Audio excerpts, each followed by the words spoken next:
Installing LED strip boot light on the 2025 MG HS. Start by popping out the factory boot light with the trim tool. Unplug the factory light and ensure the connector doesn't slip back into the cavity.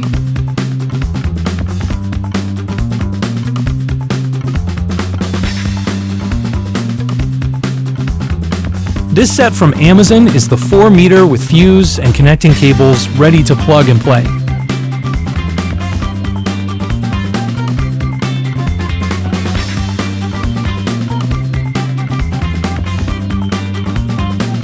Use the provided wire and tape to secure the wiring ready to feed behind the trim.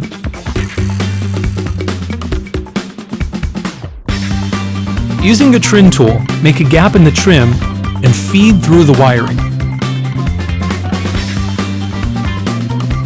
Plug the 2 pins into the corresponding positive and negative terminals.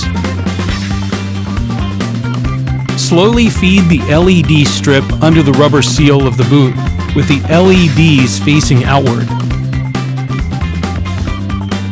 Trim the end to size with scissors and replace the end cap.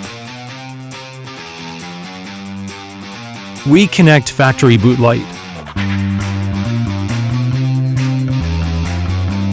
Looks sweet, right?